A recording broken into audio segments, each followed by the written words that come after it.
instead of doing the presentations the usual way, I'd like to kind of see how you connect to the topic that we're going to talk about today.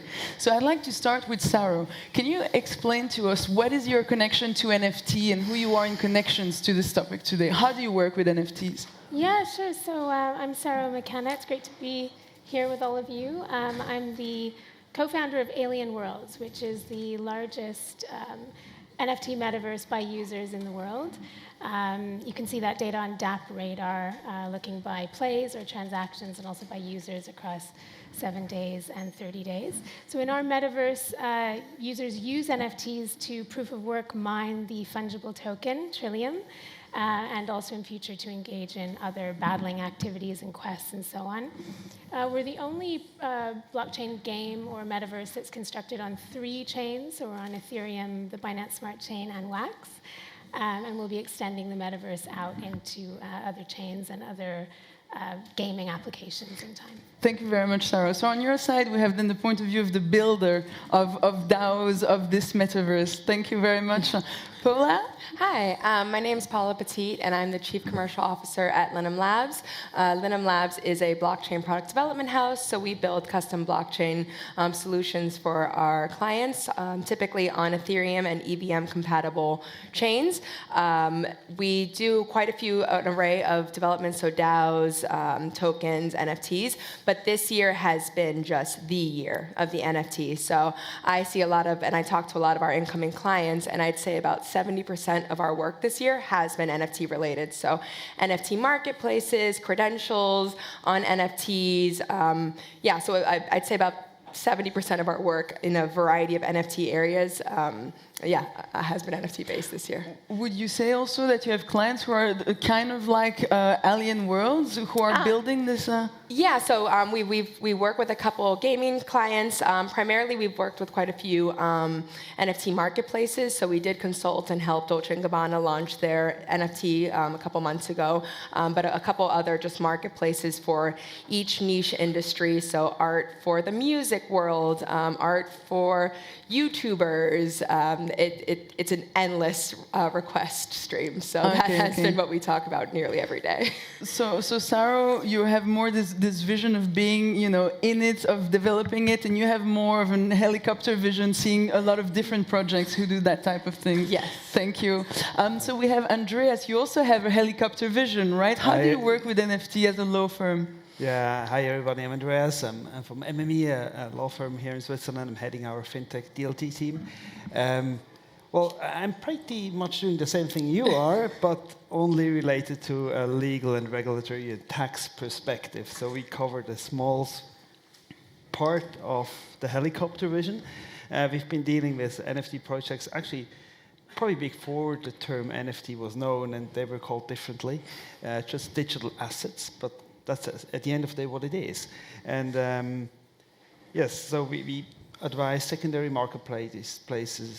We advise primary market issuance, both a lot of integration, entertainment, marketing measures, gaming, so pretty much everything. All right, thank you very much.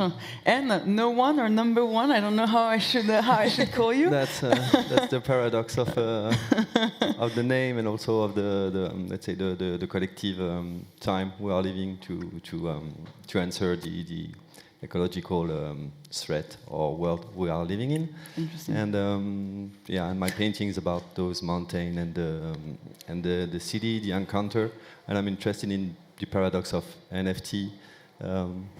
As a property and what it can bring for the artist, for the creation, as I was saying, and the curation. So that's why having this panel will be really interesting. Thank you. So you already kind of introduced yourself before, and you were doing the exhibition here with Arcade Digital, right? Yeah, exactly. Okay, so you have the artist perspective. So we have the artist perspective, legal perspective, kind of building house perspective, and then the really within the core of everything. So thank you so much, guys, for joining this panel. I was introduced before, but I'll do a quick intro. My name is Emilie Raffo from ChainSecurity. We are a blockchain cybersecurity company, and we focus mostly on smart contract audits, typically of DeFi projects. You might know some of our clients like MakerDAO, Compound, Curve, and some other big names in DeFi. So if you're interested to get your smart contracts audited, feel free to, to reach out. And in the NFT world, we are also working with Rarible, for example. So it's also important to secure that for sure. All right, so let's kick this off. At any point, if you have questions, feel free to raise your hands. We have 2 people with microphones who are going to walk, so we won't wait until the end to have questions from the audience, so feel free to grab their attention. Okay, guys. What kicked off this NFT wave? So we had, I think, CryptoKitties in 2017. Is that what kicked it off? What happened now? Paula, maybe you'd like to... Sure. Yeah, so we've had NFTs since, I forget the exact year, but it was very early on. It was, yeah, I forget what it was called, but CryptoKitties was the first one that came to everybody's mind around 2017, 2018. But I'd say this year, 2021 was the real year of this big wave. So I was working in the same company last year, got 1 inquiry on NFTs. This year it's every day, basically. So I think it's a combination of lockdown, the pandemic, closing up, everybody's online and they're maybe looking at art online. So I think we had the collectors move online and that you had big sales like Beeple and those that went for crazy large amounts. And then NBA Top Shot. Around January, everybody was referencing NBA Top Shot. They're like, I want one like that. That has gone down, but yeah, I'd say that's the big beginning. All right, thank you. So we have this craze now. Beyond that, what do you think is really the positive things about NFTs? What do NFTs bring, but like concretely, that wasn't brought before? Florent, you were talking about something called droit de suite. Can you explain a little bit what it is and how that benefits artists? Yeah. According to the countries, and for a long time ago, when you were producing an art, a painting, or whatever art production, you were supposed to be entitled for a resale right if the buyer would resell it to someone. And so that's theoretical, and it is practically never applied. Like the new buyer never come back to give his fees to the artist. So maybe, and that's the hope that you can see in the NFT, we will have this into the contract so that the creator will automatically receive after each resale a part of it, so he can continue his work and still produce. And yeah, that's a strong hope with the NFT. So we'll see the regulation related to that. That's really interesting. It kind of opens also the question of copyrights and, you know, and what we see in music with royalties and so on. How do you think NFTs are gonna change copyrights for artists? I know. Yeah, it's a question for the whole panel. Yeah, you don't have to feel like I'm... No, that's a broad... just one word on that. That's a broad question because the NFT allows to bring a legitimacy for digital art, for video art, and video and motion have been looking for this legitimacy for years. And NFT bring this attention. So now the question of trademark, copy, etc., that's what is at stake. With the physical art, you don't have this problem. That's a challenge that maybe Andreas can. Yeah, I'd be happy to give my thoughts on that. But basically, I mean, I fully agree with physical art. It's quite clear. You receive a copy, and you kind of know what you can do. Pretty much anything other than copying it, and so you can hang it up. And in digital art, you could do anything you can with digital data, but when we look at terms and conditions, and I don't know how many of you who purchase NFTs actually read through those terms and conditions. So please, can we see a show raise of your hands? Who has ever read those terms and conditions in NFT? First of all, who bought an NFT already? Can you raise your hand? All right. And out of those, keep your hand up if you've read the terms and conditions. Oh. Ooh. Well, it's still impressive. No, but if you read through them, I think, and we've drafted quite a couple of those. We read through many of those, and I think the more work there is in the NFT, so the more artwork there is related to the NFT, the less rights you normally get related to the underlying art. Mm. So when you look at the the big, like the CryptoPunks and other NFTs, you can do pretty much anything with the art based on the terms. You can copy it for yourself. You can create merchandise article. You can make posters. You can sell them. So you're really free. That would change the concept of IP ownership related to art quite significantly. But when you look at NFTs which have a high degree of work inside of them, because an artist had to paint for a long time or work on it, normally those artists, they tend to limit those rights again back to pretty much what you normally would have as a physical work. You may copy it for your own use, but you can't copy it for any commercial usage. So we kind of going back in that direction related to those NFTs which have a high value from a workload. Very cool. Yeah, we typically relay the legal questions and those aspects over to people like you. But I think with the NFTs, it is about that ownership at the end. So anybody can, take the screenshot of the NFT and post it. But at least the community internally, I don't think that's looked too highly upon, and also you're not going to get any revenue for your screenshot. So you can do it. I think there's still ways to work around it, because right now it's a collectible, so we're hoping it goes up, but over time, how do we kind of mature on that? Is it just you have a screenshot or you have your JPEG and this one's worth a large amount of money, and then the screenshot over here is not? I've seen also there's some talk of Adobe getting into the NFT space and trying to block screenshots and saving NFT JPEGs as a normal JPEG. That sounds ambitious, but it could be interesting. But yeah, I think there's a lot to learn in this space still, and a lot for it to mature. Thank you. Yeah, that's a really interesting question. So that the whole paradigm of being very concerned about the copyright around the NFT is for collectibles NFTs, or NFTs that derive their value because of the art or imagery that's associated with them. We build NFTs that have utility value, so they're read by, in our case, gaming smart contracts, and you can do things with them. So in our case, for example, a tool NFT in combination with a land NFT actually allows you to proof of work mine our token Trillium. So you wouldn't be able to proffer a different NFT to those smart contracts and actually have it do the work of mining, right? So that's actually what the smart contracts are doing. They're perceiving whether the NFT is the one that it's claiming to be. I think, provenance is something that blockchain is really good at. So, you can tell with any of these NFTs that you're discussing whether they came from the collection that is being kind of, that it's purporting to be part of. So that's a very natural use case of blockchain. The actual imagery associated with it then has these kind of questions that you're talking about. But being able to verify that an NFT is the one that it's claiming to be is really easy to do on chain. Saroji, so you're very involved in DAOs, right?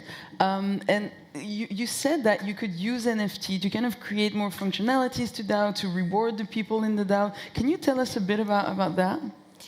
Yeah, so we've been building DAOs for many years. We were a block producer on a number of chains, and we were formed as a tokenized DAO, so our block production revenues were going into the DAO itself and were then community managed. And at a certain point, we decided to gamify that. So to use all the same DAO tech that we'd been building and using for years and was quite battle tested, but to put that into a gaming context. So what we've built is 6 DAOs that are competing within a single economy for Trillium, for the scarce resource. And we now have millions of users, and every day hundreds of thousands of users. And users are staking into these planet DAOs and are competing between each other. Now, these DAO smart contracts can hold any eligible token, which in our case is an EOS.IO related token. So it can hold Trillium, which is our native token, and which the DAOs do receive through daily inflation from our game economy. But those DAO smart contracts could also, or those accounts could also hold NFTs. And in fact, some of our DAO communities are already beginning to curate and think about, prior to our DAOs actually being open to elected governance, what kind of treasury of NFTs they would want to hold within their DAO smart contracts. So and in fact, they're even thinking about some silver-backed NFTs, some other collectibles NFTs, certainly our own NFTs. So, I mean, DAOs are great constructs for community management of tokens, and those tokens can be fungible tokens or non-fungible tokens. Interesting. So, if you're going to reward people for some type of work, you could say with NFTs. Yeah. Does that make it income? Does that make it taxable? Where do we stand around taxes with NFTs? I'm glad I'm not a tax lawyer. No, I mean, mostly there are two questions related to that. One is more the regulatory side. As soon as you create income out of some certain kind of contract world, the question is, well, how is it regulatory-wise to be treated? And the other wise, of course, if you have income, you need to tax it. I think it's as simple as that. And possibly you need to pay VAT on that as well, depending where you are. So there's a lot of stuff for lawyers and tax attorneys especially. And do you help clients with that? What is the best, the best practice to be completely legal, completely compliant when you're working with NFTs and DAOs in that sense? Well, that depends what you mean with NFTs, because I think we currently have two models of NFT we're discussing. We have the collectibles. It's digital art. It's not a security, I think, so far. I think there's quite a clear understanding, so you can issue that. Question there often is whether, depending on the jurisdictions you sell it from, whether AML regulations apply, because on certain art sales, AML regulations apply. I think in Switzerland this is not the case, so I think it's fairly straightforward. But as soon as the NFT isn't representing a collectible art, things may change. You can create stocks as NFTs. Why not? And then, of course, the regulatory logic follows the one which applies to stocks. So we normally look at what the NFT is, and then we decide what the regulatory regime applies. But again, collectible art or in-game digital assets, I think that's fairly straightforward in a regulatory sense. And so I've heard some people saying that the quite inflated values of collectible art, so NFT in that sense, in-game items and so on, is inflated because sometimes it's used as a money laundering tool. Is that an accusation you've heard before? Is that kind of true, or what are your thoughts on that? Florent doesn't like it.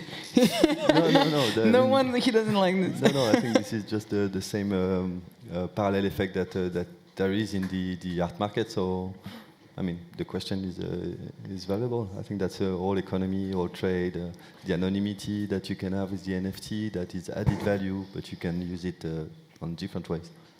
Yeah, I would say it's not the main thing. I would say there's some that exists in it just like it exists in the traditional art world. It's known that happens with like a canvas that has like one red dot on it and it goes for millions. That is known. So I could see that happening a bit in the NFT art world, but I would not want to conflate that with the broader image of what NFTs themselves can accomplish. Just like way back when we didn't want cryptocurrency just to be for like drugs and like the silk market, Silk Road. So sure, it may exist in a corner, but it is not, I think, what the main movement is about. I can very much agree. I think art always has been a market which has been exposed to certain money laundering risks.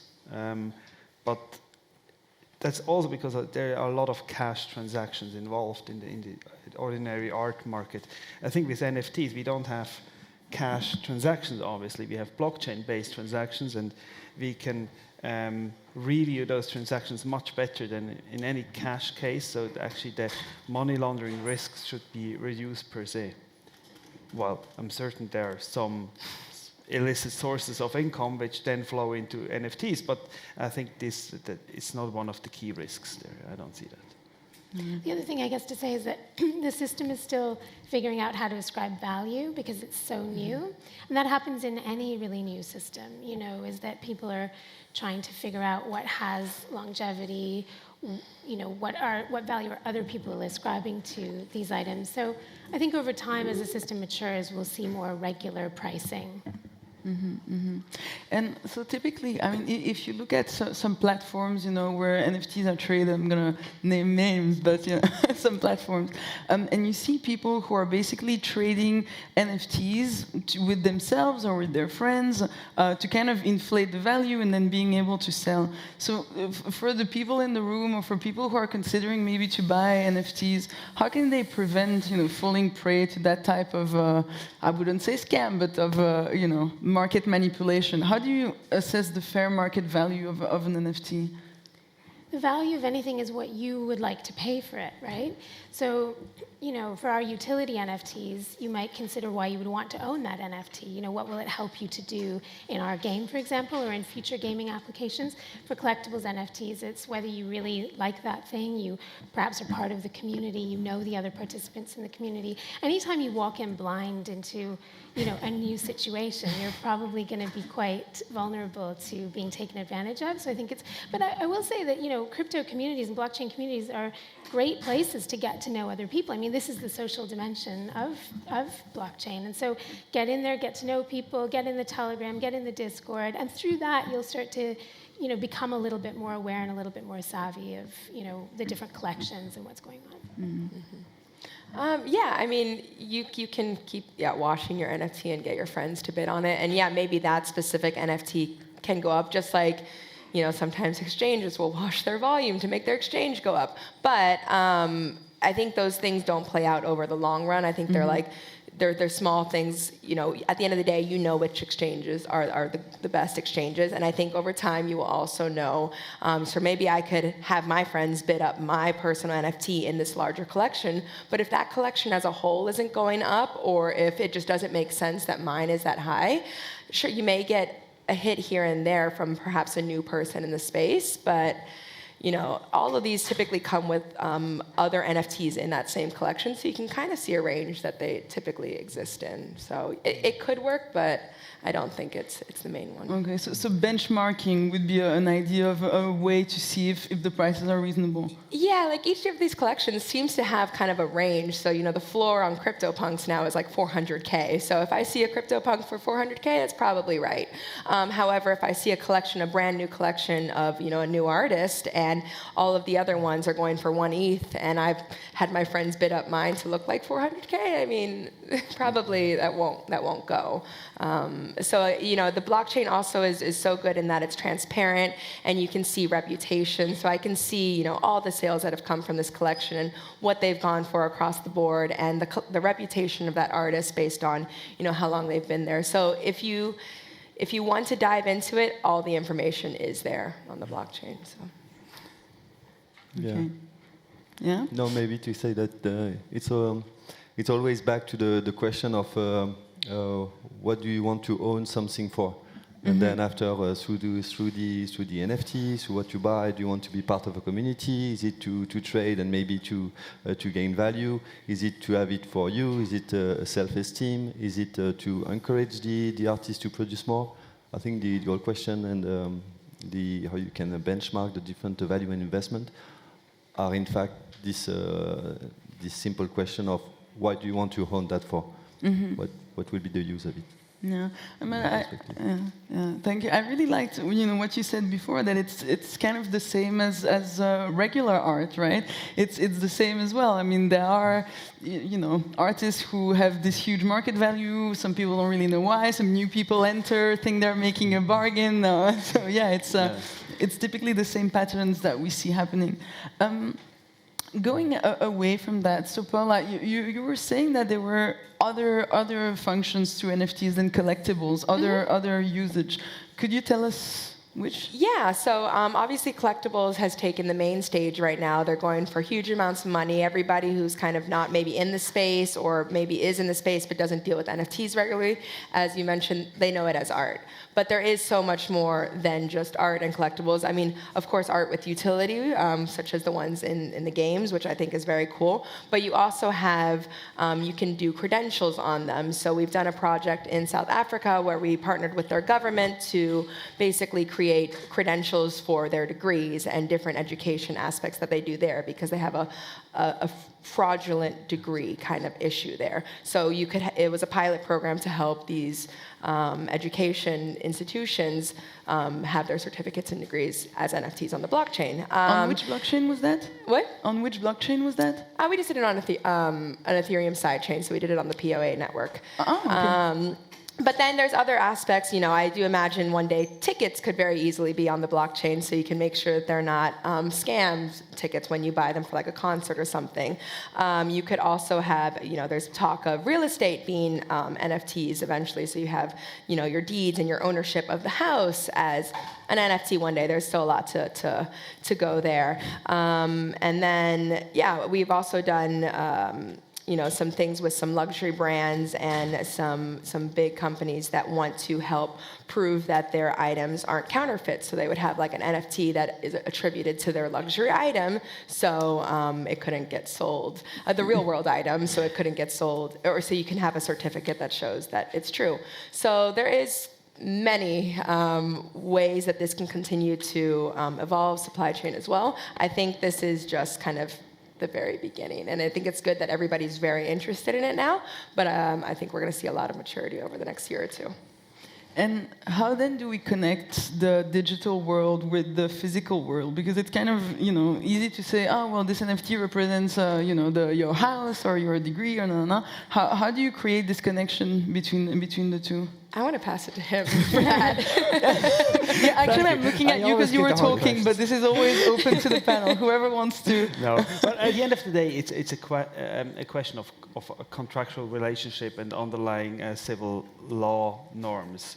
So similar to the old world with physical assets which you can tie to a piece of paper and say whoever owns that piece of paper is owner of the underlying physical asset, you can do the same thing with a digital token. So it's the same logic. It's a contract and it's an underlying regulatory framework supporting that those contracts actually are valid and represent what is claimed to be represented. Mm-hmm. So it's principle is quite straightforward. This morning there was quite an interesting presentation, and the presenter mentioned, okay, you don't want your house to be a bearer instrument because, what if you lose your key, someone has it, and then they own the house? Then would we see NFTs being those bearer instruments that if someone takes your private key, then they own your car, your house, or how would that work? No, it's, from a legal side, it's not that simple. It's like, normally when you kind of look at this NFTs being a certificate for an ownership of an underlying, you would probably say that the assumption is that the holder of the NFT actually is the owner, but you could prove the other way. You could then prove that it's not the case if someone loses it. He doesn't, relinquish his ownership. You kind of leave your wallet somewhere. So you can prove the other direction around. So it's not as critical as it may seem at the first appearance. And with regard to houses, things are slightly more complicated because the owner needs to be, in most jurisdictions yet, need to be kind of in the house owner registry, which is in most jurisdictions a government kind of maintained registry, so the NFT wouldn't really work in those cases. Okay. So we're still at the beginning of that. Do you know in which jurisdictions we're moving the fastest towards having this connection between real property and digital property? I think at least in Switzerland it works very well. So we already have a token representing physical ownership in physical gold, for example, that we have issued. We have consulted many projects in that way, and there's actually no reason, instead of using some token, to use an NFT for the same thing. So that's from a tech perspective, that doesn't have an influence on the legal side. So you can easily do that. I think in Singapore it works well. I would say in Liechtenstein it also works with DLT regulations they have there with those container token models, which you could also design as NFTs from a technical side. So I think there are many jurisdictions where it works.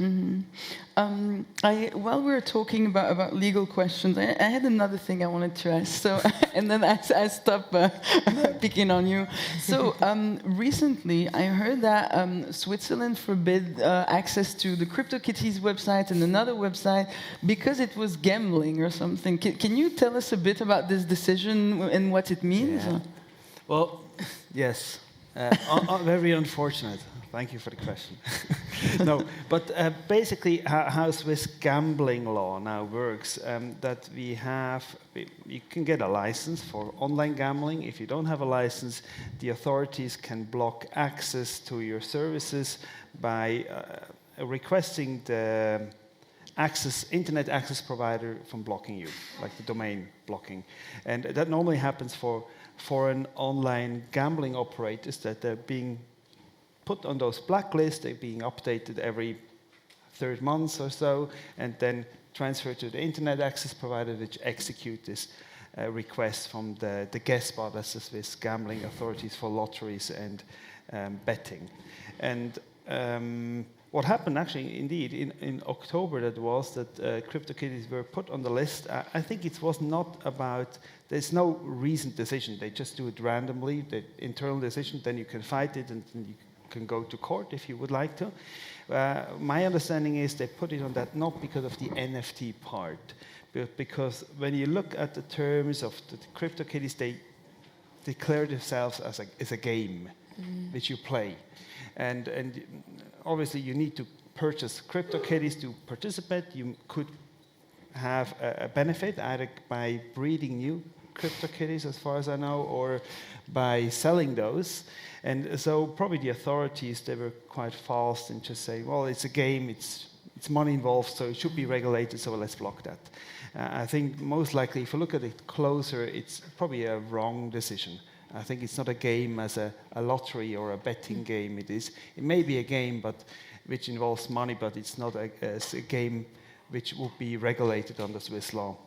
And in fact, we're actually fighting through in courts a similar case, not about CryptoKitties, but about other digital assets, about a game which has a similar function. So we'll see who's right at the end of the day.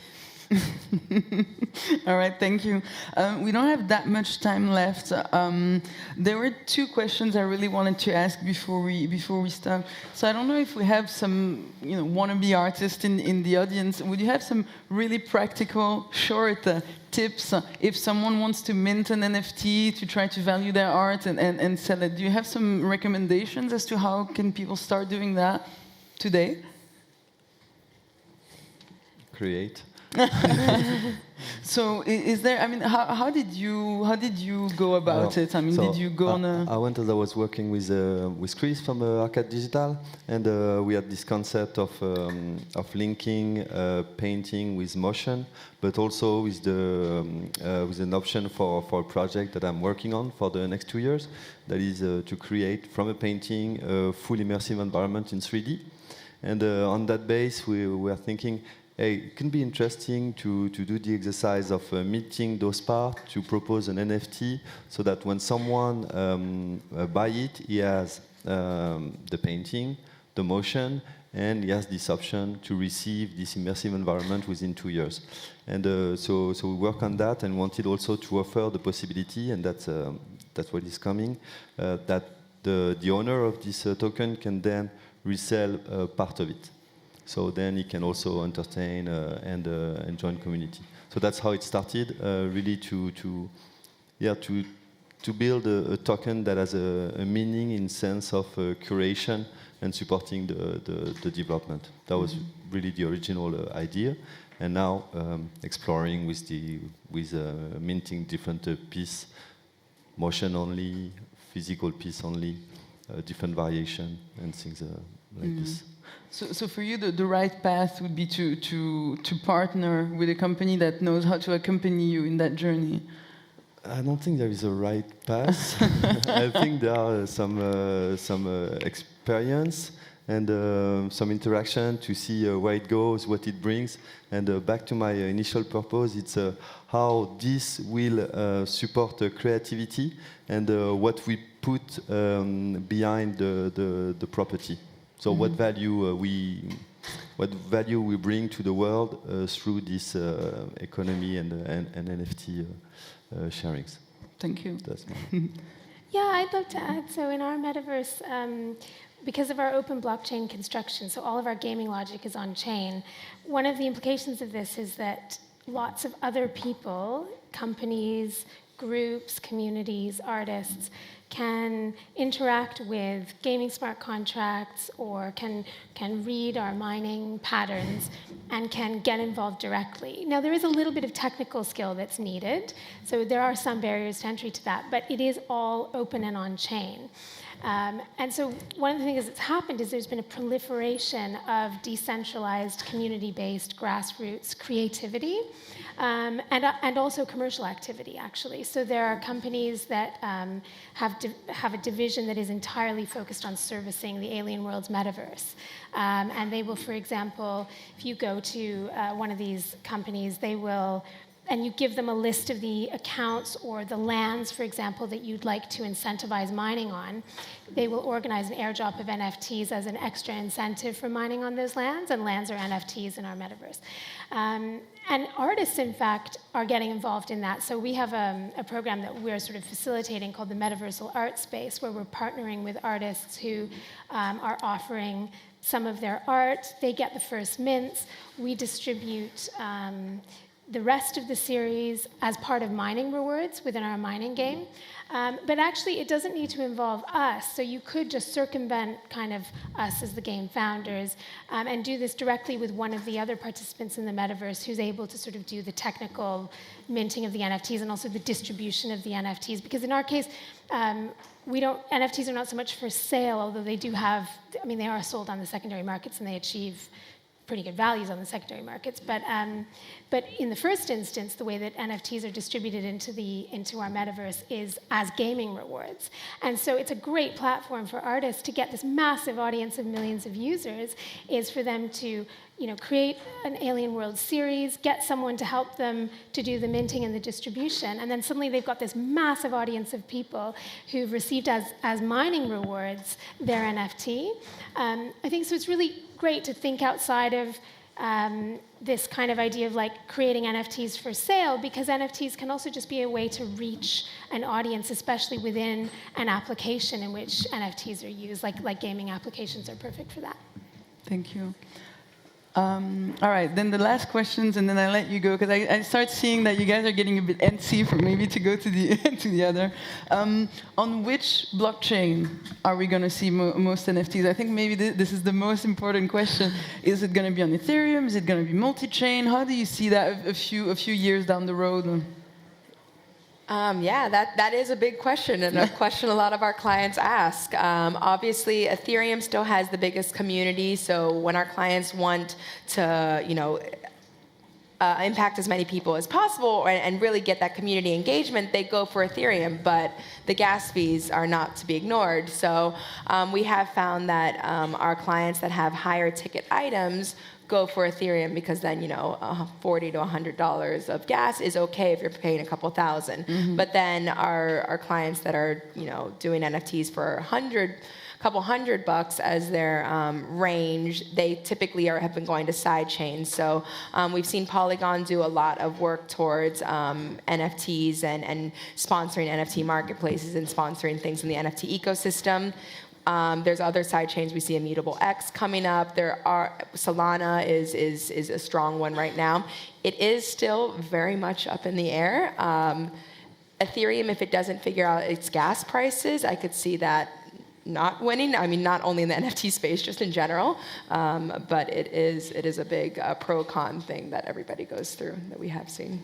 Thank you. So one of the things that was quite key to our rapid growth was the fact that we constructed ourselves early on 2 chains and then 3 chains. So our token is on Ethereum, Wax, and BSC. We have gaming logic and NFTs on Wax, and now gaming logic and NFTs on BSC. And you can teleport, so you can transfer the token from being on Ethereum, Wax, and NFT, so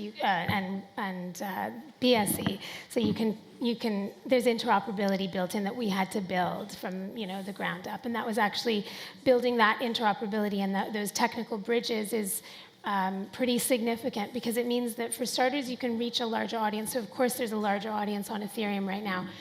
But there's pretty limited functionality. From our perspective, we're building gaming logic, so actual gaming actions that are happening on chain.